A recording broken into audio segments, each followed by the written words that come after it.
1993 সালের 21শে জুলাই মহাকরণ অভিযানকে কেন্দ্র করে গঠিত বিচার বিভাগীয় তদন্ত কমিশনের রিপোর্ট সোমবার বিধানসভায় পেশ করলেন মুখ্যমন্ত্রী শুভেন্দু অধিকারী। 33তম 21শে জুলাই প্রাক্কালীন মুখ্যমন্ত্রীর রিপোর্টে গুরুত্বপূর্ণ অংশ তুলে ধরে দাবি করেন, বিক্ষোভকারীদের ওপরে গুলি চালানোর যথাযথতা কমিশনের রিপোর্টে উল্লেখ হয়নি। পাশাপাশি তৎকালীন স্বরাষ্ট্র সচিব মনীশ গুপ্তের নির্দেশে গুলি চালানো হয়েছিল বলে রিপোর্টে উল্লেখ রয়েছে। তবে তাকে মন্ত্রিসভায় জায়গা দিয়েছিলেন মমতা, তা নিয়ে কংগ্রেস ও বিক্ষুব্ধ তৃণমূলের মধ্যে ক্ষোভ দীর্ঘদিনের। 2011 সালে ক্ষমতায় আসার পর 1993 সালের ঘটনার তদন্তে বিচারপতি সুশান্ত চট্টোপাধ্যায়ের নেতৃত্বে কমিশন গঠন করেছিল তৎকালীন তৃণমূল সরকার, কিন্তু সেই রিপোর্ট দীর্ঘদিন প্রকাশ্যে আনা হয়নি।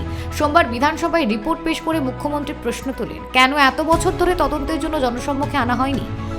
তৎকালীন যুব কংগ্রেস নেত্রী বর্তমানে রাজ্যের প্রাক্তন মুখ্যমন্ত্রী মমতা বন্দ্যোপাধ্যায়কে বাঁচাতে গিয়ে বাম আমলে পুলিশের চাকরি খোয়াতে হয়েছিল সিরাজুল হক মণ্ডলকে। চাকরি ফিরে না পাওয়ার আক্ষেপের সুর প্রাক্তন পুলিশ কর্মীর গলায়। একাধিক সাংবাদিক সম্মেলনে আমি বলেছিলাম যে তদন্ত কমিশন বসালো, তার তদন্ত কমিশনের রিপোর্টটা কেন উনি পাবলিশ করছে না। আমি বলেছি, নির্মল বিশ্বাস বলেছে, আরো অনেকেই বলেছে, কিন্তু উনি তো ক্ষমতায় এখন নেই, মমতা উনি চলে গেছে। যদি শুভেন্দুবাবু ওপেন করতে পারে তাহলে তো খুব ভালোই। ওপেন করেনি উনি নিজে কোনো বক্তব্যও দেয়নি এর এগেনস্টে, অথচ উনি তদন্ত কমিশন বসিয়েছিল। 3 জন আইপিএস এর এগেনস্টে আমরা বিবৃতি দিয়েছিলাম, আমি আর নির্মল বিশ্বাস। আমাদেরকে ডবল ডাকা হয়েছিল। কেন ডাকা হয়েছিল? নির্মল বিশ্বাসের অর্ডারে মমতাকে আমি ঊর্ধ্বতন কর্তৃপক্ষর এগেনস্টে বন্দুক ধরে বাঁচিয়েছিলাম প্রাণে। এটা কমিশনের রিপোর্ট লিপিবদ্ধ আছে। কমিশন রিপোর্ট খুললেই পেয়ে যাবে আমাদের বক্তব্য কি আছে না আছে। সুশান্ত চ্যাটার্জির এজলাসে সবই পরিষ্কার হয়ে আছে, আয়নার মতো একদম স্বচ্ছ পরিষ্কার। তার কপিও আমার কাছে তোলা আছে। তারপরে 19 সালে এই বক্তব্য চ্যানেলে বা ইসে দেওয়ার পরে 19 সালে আমাকে ডেকেছিল মমতা কালীঘাটের বাড়িতে, সেখানেও আশ্বাস দিয়েছিল, চাকরি দেয়নি। ববি হাকিম 18 সালে ডেকেছিল, শুধু মিথ্যা আশ্বাস দিয়েছে, মিথ্যা কথা বলে গেছে ঝুরি ঝুরি। আর 23 সালের 25শে জুলাই 17ই জুলাই আমার সঙ্গে কল রেকর্ডিং আছে মমতার। আমি বাড়িতে বসেছিলাম 5টার দিকে, নয়া মিনিস্টার শামিরুল ইসলামের মাধ্যম দিয়ে আমাকে কল করে উনি আমন্ত্রণ করেছিল, কিন্তু বলেনি যে 21শে জুলাইয়ের মঞ্চে তোমাদের ডাকা হচ্ছে, তোমরা যারা আমাকে বাঁচিয়েছিলে। বা মন্ত্রিসভার সদস্য মনীশ গুপ্তকে বাঁচাতেই কমিশনে প্রয়োজনীয় তথ্য সরবরাহ করেনি প্রাক্তন মুখ্যমন্ত্রী মমতা বন্দ্যোপাধ্যায়। বিধানসভার অন্তরে দাঁড়িয়ে এমনই বিস্ফোরক অভিযোগ করলেন মুখ্যমন্ত্রী শুভেন্দু অধিকারী। এদিন বিধানসভায় সাক্ষীদের তালিকাও তুলে ধরেন তিনি। আইন অনুযায়ী প্রয়োজনীয় যথাযথ নির্বাহী তদন্ত এক্সিকিউটিভ ইনকোয়ারি হয়েছিল বলে কমিশন মনে করে না।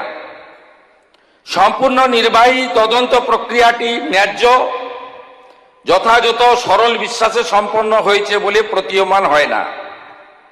নির্বাহী তদন্তের রিপোর্ট এবং সংশ্লিষ্ট অন্যান্য রিপোর্টের অনুপস্থিতি বিচার বিভাগীয় পর্যালোচনার আওতার বাইরে চলে গেছে। ফলে পুলিশি গুলি চালানোর যথার্থতা প্রমাণিত হয় না। তৎকালীন পুলিশ কমিশনার তুষারকান্তি তালুকদারের রিপোর্ট আধিকারিকদের বিবৃতির সঙ্গে যথেষ্ট অসামঞ্জস্যপূর্ণ। মহাকরণ থেকে সমস্ত প্রাসঙ্গিক নথিপত্র কেন পাওয়া যাচ্ছে না তা গ্রহণযোগ্য বলে মনে করা হয়নি। তখনকার মুখ্যমন্ত্রী কে ছিলেন, যিনি কালকে কালীঘাট তৃণমূলের কর্মসূচিতে হয়তো যাবেন। তিনি তথ্য সরবরাহ করেননি, তিনি একটাও নথি দেননি, কারণ ওনার পাওয়ার মিনিস্টার ফেঁসে যাওয়ার প্রভূত সম্ভাবনা ছিল। আপনারা মৃতদের দিয়েছেন 2 লক্ষ করে টাকা, আর আহতদের দিয়েছেন 15,000 করে টাকা। লজ্জা লাগে না? আমি এই রিপোর্ট পেশ করে আহত এবং ক্ষতিগ্রস্ত পরিবারকে বলবো, আপনারা যদি ফ্রেশ এফআইআর করতে চান, সে সুযোগ বর্তমান সরকার দেবে। আপনারা যদি কমিশনের সুপারিশ মতো ক্ষতিপূরণ বর্তমান সরকারের কাছে চান, মুখ্যমন্ত্রী রিলিফ ফান্ড থেকে আমি সেই ক্ষতিপূরণ দেব। টেবিলে আসা উচিত, এবং আপনারা যা যা ধ্বংস এখানে করে গেছেন এটা পশ্চিমবঙ্গের লোককে জানানোর দায়িত্ব আমাদের সকলের।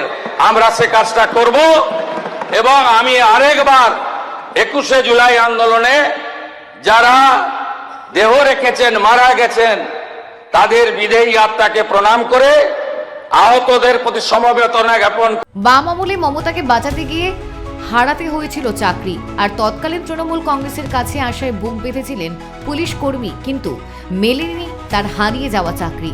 রাজ্যে হয়েছে পালাবদল, আর তার পাশাপাশি বিধানসভায় মুখ্যমন্ত্রী শুভেন্দু অধিকারীর বক্তব্যের পর আশায় বুক বাঁধছেন সাসপেন্ডেড পুলিশ কর্মী।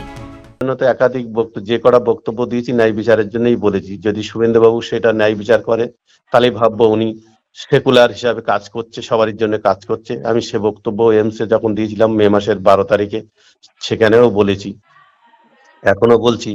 আমার চাকরি হয়তো এই বছর লাস্ট, ডেট অফ বার্থ 25/2/67, হয়তো লাস্ট এই বছরই। যদি উনি আমার চাকরি ফেরত দিয়ে আমার ইনস্টলমেন্ট করিয়ে আমার প্রমোশন গ্রেড পাওনা দেনা যদি মিটিয়ে দেয়, তাহলে উনি সারা পশ্চিমবাংলার না সারা ভারতবর্ষের একটা ইতিহাস সৃষ্টি হয়ে যাবে। বিধানসভায় কমিশনের রিপোর্ট পেশ হওয়ার পর 1993 সালে 21শে জুলাইয়ের ঘটনা নিয়ে রাজনৈতিক বিতর্ক নতুন করে তীব্র হয়েছে। একদিকে রিপোর্ট ঘিরে শাসক বিরোধী তরজা, অন্যদিকে দীর্ঘদিন ধরে চাকরিহারা প্রাক্তন পুলিশ কর্মীর ন্যায় বিচারের দাবি। সব মিলিয়ে এই ইস্যু আগামী দিনে রাজ্যের রাজনীতিতে আরও গুরুত্বপূর্ণ হয়ে উঠতে পারে। Bureau report, KTV Bangla.